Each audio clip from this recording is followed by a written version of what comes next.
हाँ जी friends, good morning and welcome to this video. In this video we are going to discuss mensuration of scare. So scare ਦੇ ਬਾਰੇ ਆਪਾਂ ਅੱਜ discuss ਕਰਾਂਗੇ and if you have subscribed to my channel then it's good. If you have not subscribed I request you to subscribe my channel and rest of the things we will discuss side by side. So first of all I am going to discuss some key points about the scare with you. So here I am taking a scare. Wait. So this is the scare.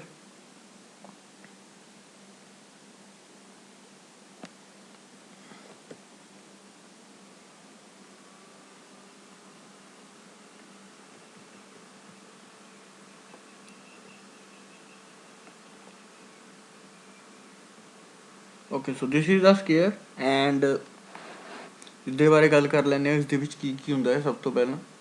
सो एक इसका parameter होएगा. Parameter का मतलब हुंदा है जिस तरह suppose अपना ये स्केयर ड्रॉ करना है. ठीक है जी. पैरामीटर का मतलब हुंदा है बाउंड्री का जिन्ना एरिया हुंदा जिद्दां बाउंड्री का लेंथ जिस तरह इत्थों मान लो एक परसन स्टार्ट करता है वो इस तरह इस डायरैक्शन दे विच जांदा है फिर वो इस डायरैक्शन दे विच चला जांदा है. मतलब स्केयर की जिहड़ी बाउंड्री है उसनूं अगर कब ਆਪਾਂ ਐਡ ਕਰੀਏ उसकी ਲੈਂਥ ਨੂੰ ਦੇਖੀਏ दैट इज़ कॉल्ड पैरामीटर. सो जिद्दां मान लो ਹੁਣ ਆਪਾਂ ਇੱਥੋਂ ਅਜ਼ਿਊਮ ਕਰ ਲੈਂਦੇ ਆ कि स्केयर की साइड ए है. ठीक है जी. सो अगर एक परसन स्टार्ट करता है इत्थों वॉक करना स्टार्ट करता है एक मिनट जी इत्थों साइड ले ली पहला आप ए. मान लो परसन ने इत्थों स्टार्ट किया तो इस साइड जाएगा पहला इस डायरैक्शन दे विच. इन्नी डिस्टेंस कवर करने तो बाद खुद स्केयर की बाउंड्री एज मतलब बाउंड्री के उत्ते ही चलना है उसने. तो इस साइड जाएगा फिर इस साइड आएगा एंड फिर इस साइड तो इस साइड आएगा. तो स्केयर दी 4 साइड्स ने. हर साइड कितनी है ए. क्योंकि स्केयर की होंगे square is a form of rectangle in which both sides are equal. The square एक रिक्टेंगल होंगी है जिसके दोनों साइड्स बट इक्वल होंदियां ने. सो स्केयर नूं रिक्टेंगल भी कह सकते हैं बट इस दोनों साइड्स इक्वल होंदियां इस करके इसका नाम थोड़ा डिफरेंट करता स्केयर. अदरवाइज इसनूं रिक्टेंगल कहा जा सकता है इदां दी गल नहीं है. सो अगे गल करते हैं. ਹੁਣ देखो इस जो पैरामीटर की गल करा तो एक साइड ए दूसरी साइड भी ए सारिया साइड्स ऐड हो जांदियां ने पैरामीटर के लिए. सो इसका पैरामीटर बन जाएगा parameter of the square will be equal to it is equal to 4 times 4 sides होंदियां ने स्केयर दियां. So 4 times into single side. So 4a will be the parameter. Point note करते रहो इंपॉर्टेंट पॉइंट्स ने. Question आप करांगे start 5-10 minute के बाद. सो अप्रॉक्सीमेटली जो थोड़ा बेसिक पता है तो तुम 10 मिनट अगे भी जा सकते हो वीडियो के. गल करते हैं दूसरे पॉइंट की. दूसरा पॉइंट होंदा है इस डायगनल. सो डायगनल इस ए हो जाएंगे. This will be the diagonal. एक एंड तो एक कॉर्नर तो दूसरे कॉर्नर तक distance that is called diagonal. तो इस की लगाओ तुम एक पाइथागोरस थ्योरम होंगी है शायद तुम पढ़ी होएगी. सो इत्थे आपां पाइथागोरस थ्योरम लगावांगे. This is base is a. This is perpendicular is also a. So this is a right angle triangle and we can use Pythagoras theorem here. So this is diagonal D. So this is diagonal D. Now I am writing one equation here. After that it will be clear. So D square, that is hypotenuse square. So D square is equal to a square base square plus perpendicular square, you can say it as again plus a square. So now I am erasing this one. You can note up to this point. So this diagonal will be equal to, this is D and every side is A. So every side is A. So this D is equal to, D square is equal to 2 times A square. Now I have to take both sides under root.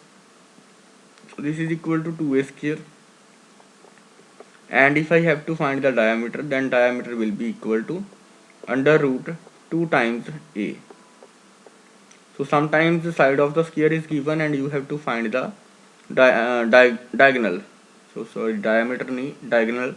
So when you have to find the diagonal, then diagonal will be equal to under root 2 times the side of sphere. So this is an important relation, and sometimes question is asked from it also. So you can note down this also. So this is all about parameter and diameter, diagonal. Now we have to discuss area. So this is sphere having side A. So area is equal to length into breadth.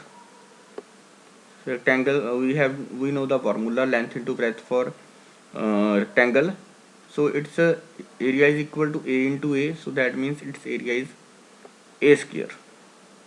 Now let's suppose diagonal is given. Then you have to find, so area is equal to A square. Area is equal to A square. Can I divide it with 2 and multiply it with 2? I have divided it with 2 and multiplied it with 2 also. So this 2a square, this is equal to d square.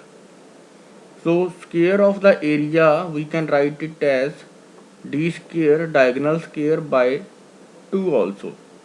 Two formulas you have to remember for the area of square. Area of the square is equal to, one formula is a square and the another formula is d square by 2. So you have to remember these two formulas. Rest of the things we will discuss during the questions. So I hope it is clear. Parameter of the square as well as diagonal value, what is the value of diagonal in term of a for a square, and after that we have studied two formulas for the area of square. Now we are going to start the questions. So I hope it is clear. If any doubt is there, then you can WhatsApp me on my number, that is 8528381649. If any other suggestion you want to give, you can give that suggestion also. So now we are going to start the question series, and we will discuss today questions related to the square only. After that we will make a part on rectangle, then we will make a part on circle, and so on. So first question that we are going to discuss is, he has given, if the length of diagonal AC of a square ABCD is 5.2 centimeter, then area of the square. So for this question we need the value of diagonal is given, and we have to find the area. So this diagonal is given and length of this diagonal is 5.2. So we have studied that area is equal to d square by 2. So d square is here 5.2. So 5.2 into 5.2. So 5.2 into 5.2 divided by 2. So we have to find it now. So make a try. The calculation कर लांगे 5.2 into 5.2. So it will be calculator. Okay.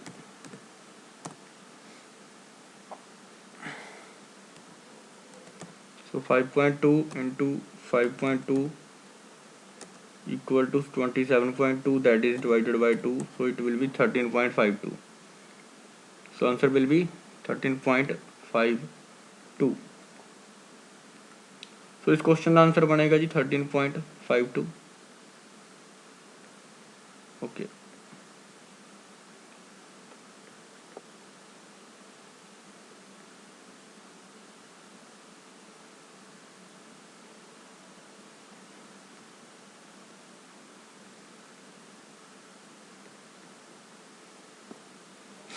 So 13.52 will be the right answer for first question. तो first question answer बन जाएगा 13.52. जो points के which value आ जाएगी तो थोड़ी जी कैलकुलेशन ध्यान ना करनी है तुसीं. सो 13.52 will be the right answer. और वैसे भी इतों देख ही सकते हो कि 25 25 50 25 5 5 25, सो इतों तकरीबन 25 26 के आस पास वैल्यू बनेगी, 30 के आस पास तो बनेगी नहीं। इतों 5 5 25 तो 30 के आस पास तो बनेगी नहीं। दैट मीनस आंसर थोड़ा 26 27 के आस पास आएगा, तो उसका अद्ध कर दो। सो दैट विल बी 13.52। सो इस तरीके फस्ट क्वेश्चन को करना है। फॉर्मूला किहड़ा यूज होया है? फॉर्मूला अपना यूज होया है that is d square by 2। So D square by 2 we have to find the area. So D square by 2 वाला फॉर्मूला जिहड़ा है आपां डिस्कस कीता सी एरिए दे लई, उसनूं यूज कीता सी where d was diagonal of the square and d की वैल्यू की सीगी। वैसे डी की वैल्यू की जरूरत इत्थे है नहीं। सो डी की वैल्यू सीगी √2 टाइम्स ए। सो अगर आप इत्थों एरिया फाइंड आउट करना है, जिहड़े बच्चों ने मिस करता, दोनों साइड स्केयर कर देने। सो ए स्केयर, एक मिनट जी, so A square will be equal to, so A square किस इक्वल आ जाएगा? देखो दोनों साइड स्केयर करता सी, a square will be equal to D square divided by 2। So D square by 2 एक फॉर्मूला बन गया है एरिया ऑफ स्केयर, जो कि ए स्केयर होंदा है। सो एरिया ऑफ स्केयर अगर साइड गिवन होएगी तो साइड का स्केयर कर दोगे, अगर साइड नहीं गिवन होएगी तो डायगनल का स्केयर करके उसनूं 2 दे नाल डिवाइड कर दोगे। सो इस तरीके नाल फस्ट क्वेश्चन का आंसर अपना बन जाता है 13.52। मैं इसनूं इरेज कर देना है। गल करते हाँ सैकेंड क्वेश्चन की। सो सैकेंड क्वेश्चन कह रहा है the length of, second question, the length of diagonal of a square is, length of diagonal of a square is a centimeter, which of the following represent the area of square। तो इत्थे ध्यान देना देख लेना है कि length given है या साइड गिवन है, क्योंकि इत्थे गलती होने के चांसिस हैं। The length of the diagonal of a square, देखो डायगनल की लेंथ गिवन है। सो इस डायगनल को कह सकते हैं कि this diagonal length is given and this diagonal length is now a. पहला आप साइड ले रहे थे बट क्वेश्चन के अकॉर्डिंग डायगनल नू ए लिया गया है। सो अगर डायगनल ए है तो diagonal area equal to diagonal का स्केयर बाय 2 है। So area will be equal to A square by 2। So इतों डायगनल का स्केयर कर दोगे, डायगनल की वैल्यू ए गिवन है। So it will be a square by 2। So थोड़ा जहा कन्फ्यूज करने के लिए की किया उसने, लेंथ ऑफ द डायगनल नू ए मान लिया, स्केयर की साइड नू बेसिकली ए मानते हैं ज़्यादातर क्वेश्चन के, बट उसने डायगनल नू ही ए मान लिया, जिस करके उसने कन्फ्यूज करता। बट इतने ए स्केयर ऑप्शन ही गिवन नहीं है, तो इस करके गलत भी नहीं हो सकता थोड़ा क्वेश्चन। सो इतों ध्यान के नाल क्वेश्चन को करना है, तो option number C will be the, जोड़ा ऑप्शन नंबर सी बनेगा that will be the right answer. So option number C जोड़ा है वो थोड़ा राइट आंसर बनेगा इस क्वेश्चन के लिए।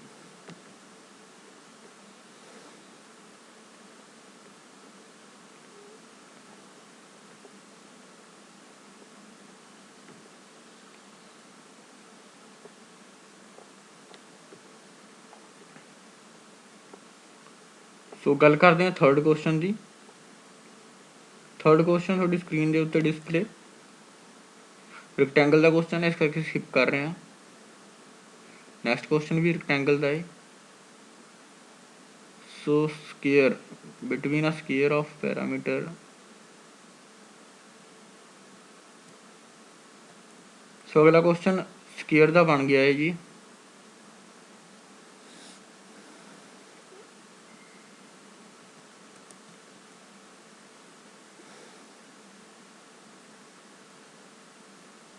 सो अगला क्वेश्चन फोर्थ क्वेश्चन स्केयर का बन रहा है, जेकर तुम पढ़ सको।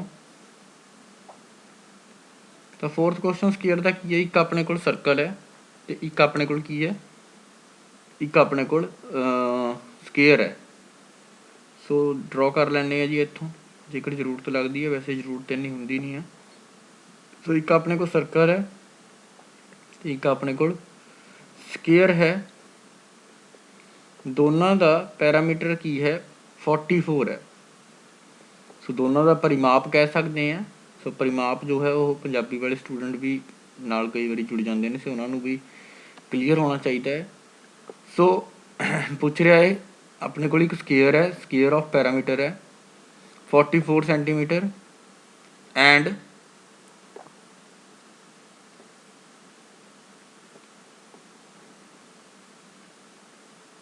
कह रहा है एक अपने को स्केयर है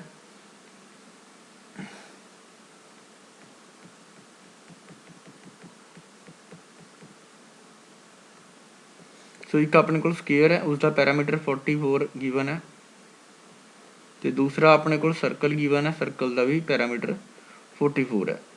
तो कह रहा है which figure has large area and by how much.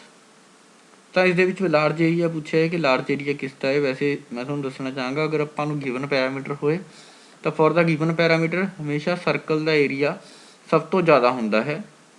तो वैसे तो इतों ऑप्शन यही बन जाएगा बट फिर भी एक बार आप सॉल्व कर लें। सो देखो सर्कल का एरिया कितना होंदा है 2πr। सो सर्कल का एरिया हो जाएगा 2πr। So 2πr will be equal to इतों आ गया जी 44। सो इतों आर कैलकुलेट कर लें पहला उसका एरिया कढ़ लाँगे। सो 2πr नाल वैल्यू पुट कर दो 2 × 22/7। So 2 × 22/7 into r equal to 44। So इतों आर की वैल्यू आ जाएगी थोड़े को r will be equal to 7। So r will be equal to 7। So r की वैल्यू थोड़े को 7 आ जाएगी। सेंटीमीटर के विच तो सेंटीमीटर ले लो ठीक है जी। So r will be equal to 7 centimetre. इस तो बाद की है तुसीं सर्कल के एरिया फाइंड करना है। तो सर्कल का एरिया हो जाएगा πr square pi into r square. Value put कर देने 22/7। सो 22/7 इंटू 7 इंटू 7। सो 7 के नाल एक 7 कैंसल आउट हो जाएगा। थोड़े को जो एरिया आ जाएगा area of circle will be equal to 154 centimetre square. तो 154 सेंटीमीटर स्केयर थोड़े को एरिया आ जाएगा सर्कल का। हुण देखो स्केयर की कंडीशन की है, स्केयर का भी थोड़ा पैरामीटर गिवन सी। सो इत्थे तक पहला नोट कर लो। सो स्केयर का की गिवन है, स्केयर तो थोड़ा साइड पैरामीटर गिवन है that is 4a। So 4a equal to आ गया अपना 44। 4a इक्वल टू 44 आ गया तो ए कितना आ गया जी अपने को ए विल बी इक्वल टू 11। तो स्केयर की एक साइड अपने को 11 सेंटीमीटर आ गई। अपन एरिया पता ही है side into side. So 11 × 11 that is 121। So A square कर दोगे ए स्केयर आ जाएगा area. So area will be equal to 11 × 11 that is 121। तो अगर आप सर्कल के एरिया की गल करिए सर्कल का एरिया हुणे आप कैलकुलेट करके हटे हैं दैट इज़ 154। तो सर्कल का एरिया आ जाएगा 154। स्केयर का एरिया आ गया 121। दोनों के विच दा डिफरेंस हो गया जी 33 का। सो सर्कल इतों आप पूछा which figure has large area and by how much. तो सर्कल का एरिया जोड़ा है वो लार्ज आया है एंड हाउ मच देखो 33 सेंटीमीटर स्केयर ज़्यादा आया है। सो इतों ऑप्शन बन जाएगा थोड़ा बी ऑप्शन। थोड़ा जिहा इस सर्कल का भी रोल रहा। अगर सर्कल के बारे थोड़ा नहीं पता तो आप नैक्सट वीडियो के डिस्कस कर लाँगे बट मेरे ख्याल नाल सर्कल के बारे थोड़ा इन्ना पता है इस करके इस क्वेश्चन को आप कवर किया है। सो 3-4 क्वेश्चन आई थिंक हो चुके हैं। गल करते हाँ नैक्सट क्वेश्चन जी। सो इस तरीके क्वेश्चन समझ लेना है, कितने भी कोई प्रॉब्लम आती है तो तुसीं आपां उसनूं पुछना है ठीक है जी। सो नैक्सट क्वेश्चन की गल करते हैं। नैक्सट क्वेश्चन है अपनी स्क्रीन के उत्ते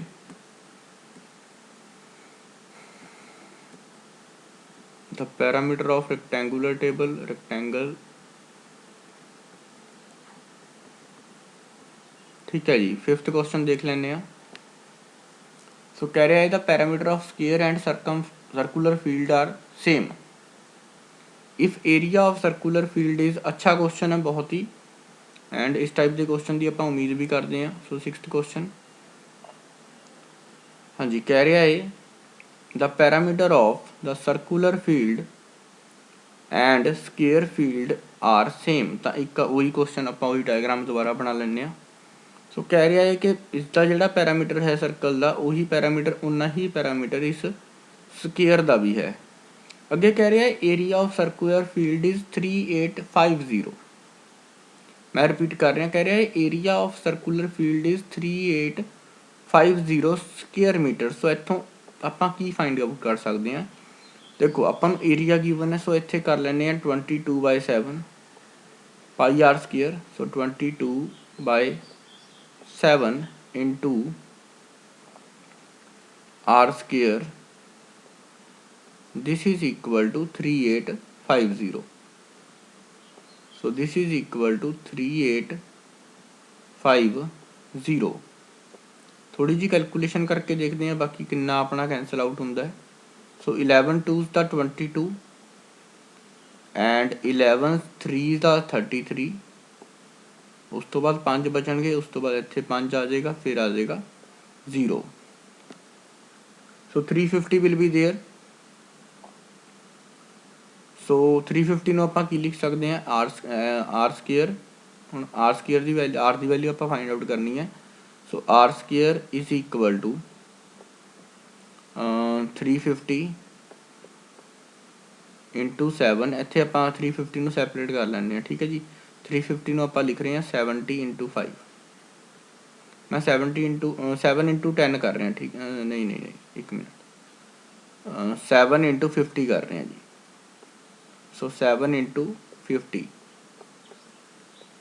एंड इस तो आ जाएगा नीचे 7 आ जाएगा एक। सो it is again 7 and divided by 2। So इतों कुछ कैंसल कर दें। सो इत्थे आ जाएगा 25 एंड अगर आप अंडर रूट लवांगे तो 25 के विचों 5 आ जाएगा प्लस 7 आ जाएगा। सो 7 5 आर की वैल्यू अपने को फाइनली आ गई 35। चैक कर लो जी, आर की वैल्यू अपने को radius of circle that is equal to 35 आ चुकी है, ठीक है जी। सो इतों तक कर लो नोट, अगे आप डिस्कस करते हैं। So R equal to 35 now, R की वैल्यू अपने को 35 आ चुकी है। इस तो बाद अपन क्या है कि parameter of circle and square is same. जितना सर्कल का पैरामीटर है उन्ना ही स्केयर का है। तो सर्कल का पैरामीटर हो गया 2 इंटू पाई, पाई की वैल्यू पुट कर देने 22/7, क्योंकि अगर हम सारे फॉर्मूले लिखन लग जाएंगे तो बहुत टाइम वेस्ट हो जाएगा। So 2 into 22/7 pi 2 pi r. So r की वैल्यू आप हमने कैलकुलेट की है, that is 35। So this is equal to, एक इसके इक्वल हो जाएगा पैरामीटर ऑफ स्केयर, उसमें आप लिख लें 4a। सो इतों कुछ कैंसल आउट अगर होंगे कर दें 7 5 का 35। सो 5 दूनी 10 तो 220 आ गया जी, ठीक है जी। So 220 is equal to 220 is equal to 4a। तो इतों अपने को एक साइड आ गई स्केयर की 55। So a is equal to now 55। So 55 आ गई जी अपने को एक a की वैल्यू, ठीक है जी। सो 55 is equal to a।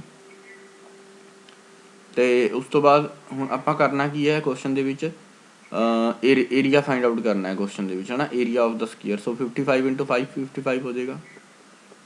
So 55 into 55,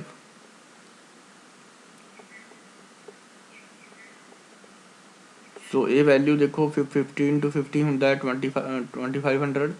सो 2500 तो आएगा नहीं, 25 तो ज़्यादा आएगी वैल्यू, 25 तो घट भी नहीं आ सकती। एंड 60 इंटू 60 होंगे 3600। सो 42 ये भी पॉसिबिलिटी नहीं है। सो आंसर थोड़ा एक ही बनेगा 3025। This will be the answer. So ये आंसर बनेगा। इस तरीके क्वेश्चन को तुसीं करना होंदा है। So area will be equal to 55 into 55 and थोड़ा आंसर आ जाएगा 3025। बट इस टाइप के ट्रिकी क्वेश्चनस की उम्मीद होंदी है आपां नूं। लास्ट टाइम भी देखने को मिले सीगे कुछ क्वेश्चनस कि पैरामीटर दो 2D शेप्स का इक्वल करता या एरिया इक्वल करता, तो इस टाइप के क्वेश्चन की एक्सपैक्टेशन रहिंदी है। सो इस टाइप के क्वेश्चन तुसीं कवर करने ने। सो स्केयर के जिन्ने भी क्वेश्चन अज बननगे आपां कोशिश करांगे उन्होंने सॉल्व करिए। 8 तो 10 क्वेश्चन आपां डेली हर वीडियो के कोशिश करते हैं सॉल्व करने की। सो आई होप ये क्वेश्चन तुहानूं समझ आया होएगा। गल करते हैं जी नैक्सट क्वेश्चन की।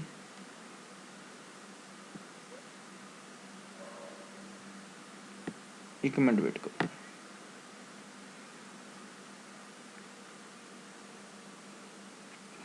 हाँ जी, so next question the parameter of top rectangle आ गई जी। आप करांगे square the question. So question number 9 मिले है जी। The diagonal of the square is 4√2। तो डायगोनल गिवन है स्केयर का जी, that is 4√2 centimetre. Diagonal of another square whose area is double that of first square. तो कह रहा है दूसरे स्केयर का पता कर ਆਪਾਂ पता करना है डायगोनल जिसका एरिया की है डबल ऑफ फस्ट स्केयर है। तो आप इतने सिंपल जा ले लें, इतने दो स्केयर लेने की बजाय आप इदा करते हैं, इतने लिख लें A1। सो A1 कितना हो गया जी, A1 हो गया डी स्केयर करना है, सो 4√2 का स्केयर। सो 4√2 इसका स्केयर कर देंगे, सो डी स्केयर बाय 2। सो इतों आ जाएगा 4 का 16। सो 16 एक बारी कर लें, 16√2 16√2 का 2 बन जाएगा एंड नीचे डिनोमीनेटर जो 2 सी वो 2 के नाल कैंसल हो जाएगा। सो 16 विल बी द एरिया, पहले स्केयर का एरिया आ जाएगा 16, 2 के नाल 2 कैंसल आउट हो गया। हुण गल करते हैं दूसरे स्केयर की। दूसरा स्केयर की कह रहा है, इसका एरिया आ गया जी अपने को 16। कह रहा है दूसरे स्केयर का डायगोनल दसो जिसका एरिया कितना है डबल। सो एरिया हो गया जी 32। दूसरे स्केयर की अगर आप गल करिए, एरिया हो गया 32। इत्थे आ गया जी D square. So D square उदी लिख लिया आप, डी आप पता करना है डी स्केयर बाय 2। सो इतों मल्टीप्लाई कर देने, D square will be equal to कितना आ जाएगा, D square equal to 32 2s दा 64। सो डी स्केयर की वैल्यू आ जाएगी 64। तो इतों 64 के अकॉर्डिंग फिर डी की वैल्यू कितनी आ जाएगी, डी को कैलकुलेट करांगे। सो D will be equal to 64 का अंडर रूट तो 8 आ जाएगा। सो 8 will be the diagonal of the square. तो जी जिस देखो क्वेश्चन रीड कर लो एक बारी, the diagonal of a square is, तो कोई स्केयर है उसका डायगोनल गिवन है, the diagonal of another square whose area is double that of first. तो पहला कह रहा है इसका एरिया जिन्ना है उसका डबल एरिया है किसी होर स्केयर का, तो उस स्केयर का डायगोनल फाइंड आउट करना है। पहला आप इसका एरिया फाइंड आउट कर लिया डी स्केयर बाय 2 करके। सो एरिया आ गया अपने को 16। नवे स्केयर का आप एरिया ले लिया 32 क्योंकि डबल का एरिया कह रहा सी अपन कि पहले स्केयर नालों डबल एरिया है सैकेंड का। सो सैकेंड का आ गया 32, 32 equal to D square by 2। D square की वैल्यू आ गई 64 तो डी की वैल्यू अपने को आ गई 8। So option number D will be the right answer for this 9th question. तो इस क्वेश्चन का आंसर बन जाएगा option number D 8 centimetre. So गल करते हैं नैक्सट क्वेश्चन की। नैक्सट क्वेश्चन अपन कह रहा है the diagonal of the square is, diagonal of square is A plus B. तो एक अच्छा क्वेश्चन, बाकी देखते हैं क्वेश्चन देख के लगता होंगे है फिर रीड करते हैं उसको।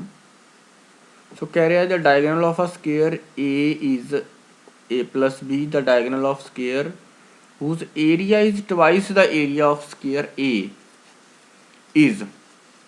तो डायगोनल पूछा है स्केयर दूसरे का, ठीक है जी। सो एक बार क्वेश्चन देख लो पहला फिर करते हैं।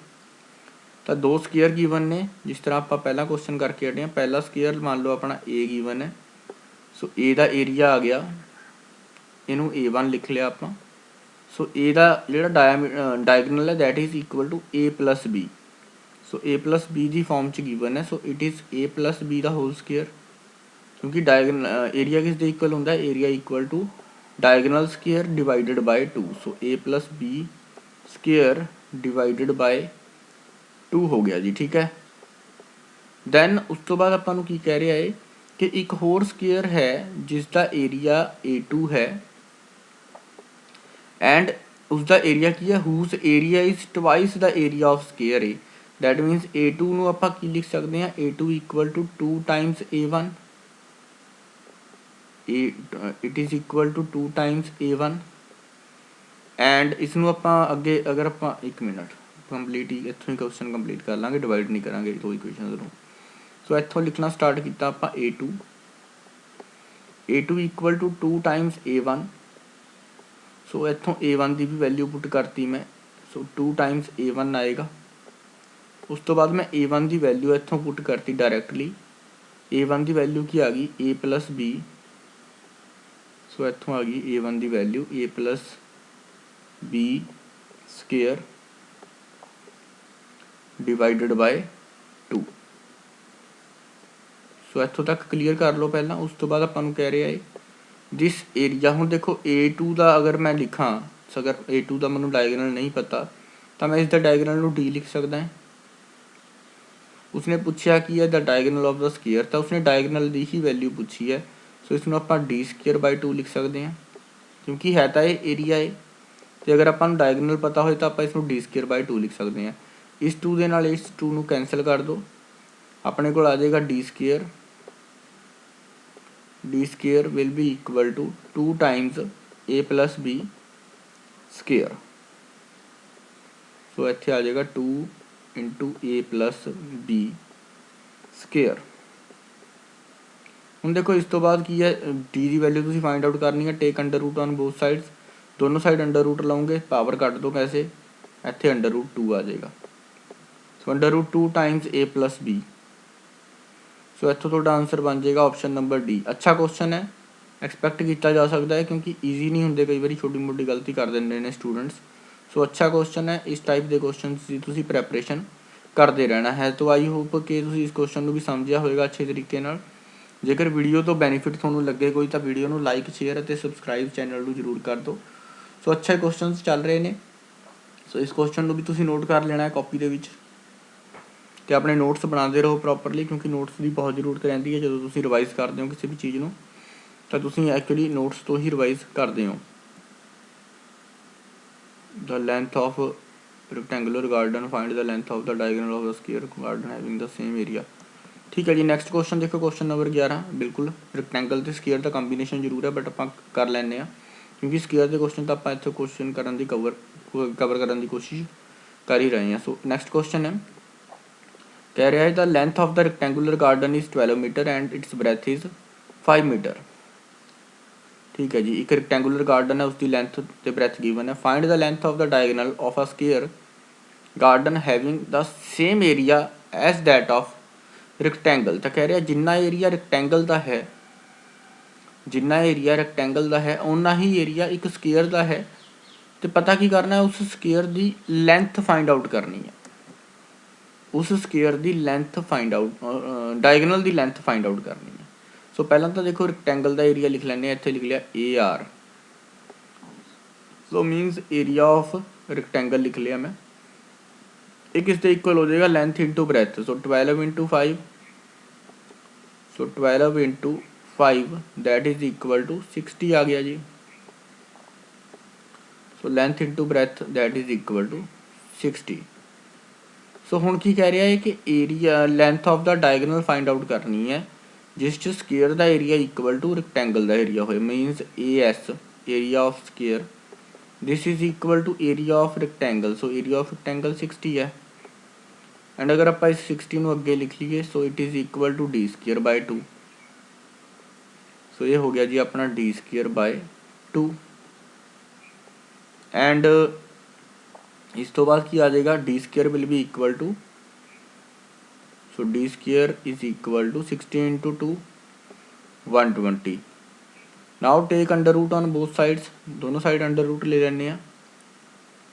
सो इतों 2 2s का 4 आ जाएगा, 4 रूट 30, 2 रूट 30। सो D की वैल्यू आ जाएगी, अगर आप दोनों साइड स्केयर रूट ले लेंगे, so D will be equal to 2 2s का 4, 2 2s का 4 एंड 2 अंडर रूट 30। सो 4 3 का 12। सो 2 अंडर रूट 30 थोड़ा इस क्वेश्चन का आंसर बन जाएगा। इतों तुम कैलकुलेट कर सकते हो D की वैल्यू अंडर रूट के विच। जेकर थोड़ा ये कैलकुलेट नहीं करनी आती तो तुम सीख लेनी है। सो 2 अंडर रूट 30 इतों आंसर बन जाएगा इस क्वेश्चन का। 1 मिनट मैं स्क्रीन उस साइड ले जाना है। ठीक है जी, चैक तुम कर सकते हो answer. So 2 under root 30 will be the right answer for this particular question का। इस क्वेश्चन का आंसर बन जाएगा ऑप्शन नंबर A 2√30। हिंदी दे विच भी स्टेटमेंट रीड कर सकते हो जेकर तुसीं हिंदी मतलब तुहानूं इंग्लिश च प्रॉब्लम है या तुसीं पंजाबी दे विच पढ़ना है तो पंजाबी दे लई तुहानूं थोड़ी बहुती हिंदी आंदी होएगी तो तुसीं इस क्वेश्चन नूं इत्थों स्टडी कर सकते हो। So 2/30 will be the answer. गल करते हैं अगले क्वेश्चन की। कह रहा है the area of square and rectangle are equal. The area of square and rectangle are equal. ठीक है, एरिया स्केयर ते रैक्टेंगल का इक्वल है। तो कह रहा है length of rectangle is greater than the length of any side of square by 5 centimetre and the breadth is less bye 3 centimetre. Find the parameter of rectangle. तो देखने वाला गल होएगी क्वेश्चन किवें करना है। कह रहा है area of square and rectangle are equal. तो पहला तो ये लिख लें कि एरिया ऑफ स्केयर जो है वो आएगा ए स्केयर। ठीक है जी, area of square is equal to A square. उस तो बाद कह रहा है area of rectangle that is equal to area of square. तो एरिया ऑफ रैक्टेंगल मान लिया आप L into B, length into breadth. अगे की कह रहे हैं length of rectangle is greater than length of any side of square by 5 centimetre. तो जो अगर अपने को साइड स्केयर की ए गिवन है तो लेंथ कितनी होगी, लेंथ 5 सेंटीमीटर ग्रेटर है। सो दैट मीनस एल नूं आपां की लिख सकते हैं ए प्लस, सो इस नूं लिख सकते हैं ए प्लस 5। दूसरी चीज़ अपने को की आ गई, अपने को आ गया breadth is less than 3 centimetre. So इत्थे आ गया ए माइनस 3। सो ये आ गया जी अपने को एल एंड बी की वैल्यू। एल कितनी है, L is greater than 5 greater than the length of any side of square. तो any sides of square minus A आएगा क्योंकि स्केयर दियाँ तो सारियां साइड्स इक्वल है। सो ए आपां साइड लई सी स्केयर दी, सो लेंथ आ जाएगी ए प्लस 5 एंड ब्रैथ आ जाएगी A minus 3 and this is equal to area of rectangle. तो एरिया ऑफ रैक्टेंगल एंड ये दोनों इक्वल ने, तो इतों आप ये भी लिख सकते हैं कि this is equal to A square. So हुण की करांगे आप इतों ए स्केयर पहला ए की वैल्यू फाइंड आउट कर लें। ठीक है जी, सो इतों पहला ए की वैल्यू फाइंड आउट कर लें, ए स्केयर की या ए की। सो ए स्केयर इतों फैक्टर बन गए जी इससे इतों का फैक्टर ही बनने मेरे ख्याल नाल। So A square it is equal to A square, पहला ए स्केयर आ गया जी माइनस 3a प्लस 5a। एक मिनट पहला A multiply A square minus 3a plus 5a minus 15। 5 3 is the 15। So इतों ए स्केयर कैंसल आउट हो गए। So अपने को बचिया 5 minus 3 2a equal to 15। So 2a is equal to 15 हो गया जी। So 2a is equal to 15। तो रैक्टेंगल का आप पूछना है, रैक्टेंगल का पैरामीटर अपन पूछा है। सो इतों ए आ जाएगा अपना इरेज कर देने जी, ए आ जाएगा 15/2। सो ये आ जाएगा 15/2। अगर आप लेंथ फाइंड आउट करनी है तो लेंथ आ जाएगी 15 के विचों इस 5 माइनस कर 5 ऐड कर देंगे तो लेंथ आ जाएगी 5 ऐड करने नाल। सो लेंथ आ जाएगी 5 2 दा 10, लेंथ आ जाएगी 25/2। So length will be 25/2 and अगर आप ब्रैथ की गल करिए तो इस माइनस कर देंगे 3। सो 3 2 दा 6 तो ब्रैथ आ जाएगी 9/2। So breadth will be equal to 9/2। ये कैलकुलेशन तुसीं खुद करनी है। ठीक है, देख लो एक बारी। दैन आपां नूं पुछया कि आपां नूं पुछया parameter of rectangle. So that will be equal to parameter of rectangle किस दे इक्वल हो जाता है 2 टाइम्स लेंथ हो जाती है जी 2 ਟਾਈਮਸ ਬ੍ਰੈਥ ਹੋ ਜਾਂਦੀ ਹੈ, ਦੈਟ ਮੀਨਸ ਆਪਾਂ ਇਹ ਲਿਖ ਸਕਦੇ ਹਾਂ 2 ਟਾਈਮਸ L ਪਲੱਸ B। ਸੋ 2 ਟਾਈਮਸ L ਪਲੱਸ B। ਅਤੇ ਹੁਣ ਆਪਾਂ ਪੈਰਾਮੀਟਰ ਫਾਈਂਡ ਆਊਟ ਕਰਨਾ ਹੈ। 2 ਟਾਈਮਸ ਕਰ ਦਿਓ ਜੀ, 25 ਤੇ 9 34 ਹੋ ਜਾਏਗਾ, 34/2। ਸੋ 2 ਫਿਰ ਕੈਂਸਲ ਹੋ ਜਾਏਗਾ, 2 ਤੇ 2 ਨੂੰ ਕੈਂਸਲ ਕਰ ਦੋਗੇ, ਤੁਹਾਡਾ ਆਨਸਰ ਆ ਜਾਏਗਾ 2 and 2 will get cancel out, parameter will be equal to 34 centimetre. ਤਾਂ ਪੈਰਾਮੀਟਰ ਤੁਹਾਡਾ ਜਿਹੜਾ ਹੈ that will be equal to 34 centimetre ਆ ਜਾਏਗਾ। ਇਸ ਤਰੀਕੇ ਨਾਲ ਤੁਸੀਂ ਜਿਹੜੇ ਵੀ ਕੁਐਸਚਨ ਆਉਂਦੇ ਨੇ ਉਹਨਾਂ ਨੂੰ, ਕਿਉਂਕਿ ਕਾਫੀ ਕੁਐਸਚਨ ਦੇ ਵਿੱਚ ਸ਼ਾਰਟਕਟ ਕਈ ਵਾਰੀ ਨਹੀਂ ਯੂਜ਼ ਹੁੰਦੇ, ਸੋ ਟ੍ਰਿਕ ਤੁਹਾਨੂੰ ਆਉਣੀ ਚਾਹੀਦੀ ਹੈ, ਕੰਪਲੀਟ ਮੈਥਡ ਤੁਹਾਨੂੰ ਪਤਾ ਹੋਣਾ ਚਾਹੀਦਾ ਹੈ ਕੁਐਸਚਨ ਨੂੰ ਕਿਸ ਤਰੀਕੇ ਨਾਲ ਸੋਲਵ ਕਰਨਾ ਹੈ। ਸੋ ਅੱਜ ਦੀ ਵੀਡੀਓ ਦੇ ਵਿੱਚ ਮੇਰੇ ਖਿਆਲ ਨਾਲ ਇੰਨੇ ਕੁਐਸਚਨਸ ਕਾਫੀ ਨੇ, ਬਾਕੀ ਆਪਾਂ ਸਕੇਅਰ ਦਾ ਇੱਕ ਨੈਕਸਟ ਪਾਰਟ ਲੈ ਕੇ ਆਵਾਂਗੇ, ਉਸ ਦੇ ਵਿੱਚ ਕੁਝ ਕੁਐਸਚਨਸ ਆਪਾਂ ਡਿਸਕਸ ਕਰਾਂਗੇ। So thank you so much. Video ਨੂੰ ਜੇਕਰ ਤੁਹਾਨੂੰ ਵੀਡੀਓ ਅੱਛੀ ਲੱਗੀ ਹੋਏ ਤਾਂ ਵੀਡੀਓ ਨੂੰ ਲਾਈਕ ਸ਼ੇਅਰ ਅਤੇ ਸਬਸਕ੍ਰਾਈਬ ਜ਼ਰੂਰ ਕਰੋ ਚੈਨਲ ਨੂੰ। And thank you so much for watching this video. Have a nice day ahead. Take care. Bye bye.